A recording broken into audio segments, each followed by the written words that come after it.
35 évvel ezelőtt parlamenti demokráciát, szociális piacgazdaságot akartunk, és tulajdonképpen itt indítottuk el az ország megváltoztatását, amit ma rendszerváltásnak neveznek.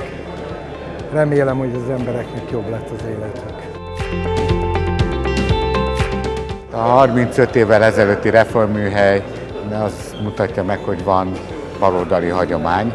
Egyúttal van oka annak, hogyha a baloldal megvizsgálja a saját hagyományait. Nem csak a múltra emlékezünk, hanem a jelenről és a jövőről is folytatunk eszmecserét.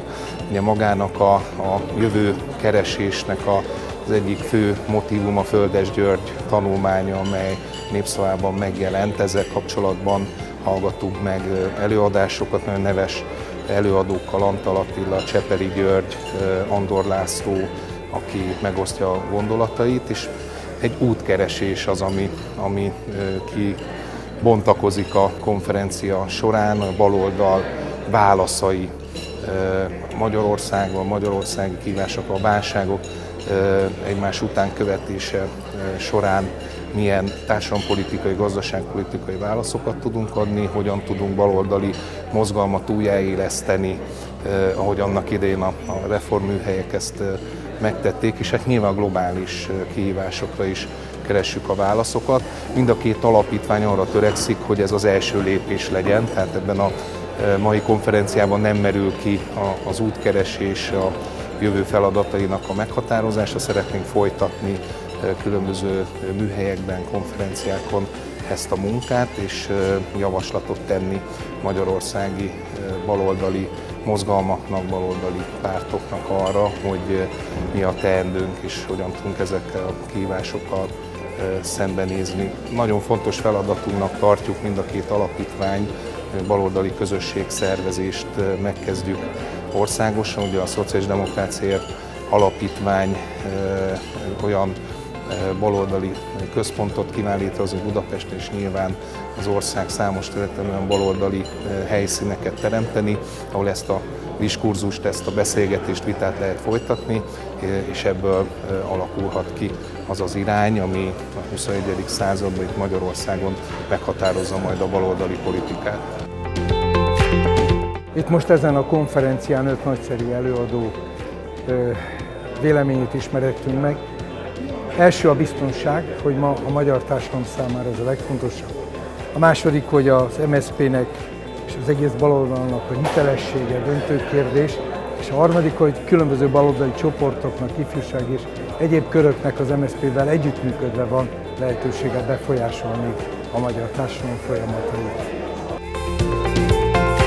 Háború idején és válság idején el kell gondolkodni azon, hogy az alkalmas-e arra, hogy a baloldal hogyan reagáljon erre. És nyilvánvalóan fel kell mutatni a új megoldásokat a régi problémákra, ez nagyon fontos. 2, hogy meg kell próbálni a társadalomnak megmutatni a problémákat. Hogy nem engedni, hogy félrevezessék őt, és álválságokkal tereljék el a figyelmet a valóságos válságokról. Baloldali eszmeiségnek az a feladata, hogy kapcsolatot találjon az emberek érdekei és értékei között, és megpróbáljon előremutató dolgokat fogalmazni. Például elmondja a társadalom számára, a ma megijesztett magyar társadalom számára, hogy a biztonság az nem az, hogy jól rátok ijesztünk és jól megvédünk titeket, hanem az, hogy gondoskodik az állam a problémáitokról és segít a problémák megoldásában.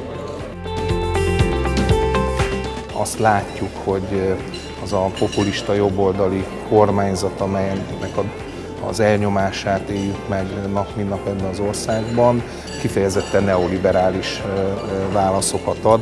Éppen megszorítás közepén vagyunk, bármennyire is gyűlöli a hatalom ezt a szót, de az, hogy beruházásokat halasztanak, hogy leépítik a közszolgáltatásokat, hogy az egész Európában Magyarország költi a legkevesebbet az egészségügyre és az oktatásra, tehát azok a közszolgáltatások, amelyeket az emberek igénybe akarnak venni, azok színvonal romlik, inkább a privát szférába, a fizetős szolgáltatások felé tereli az embereket.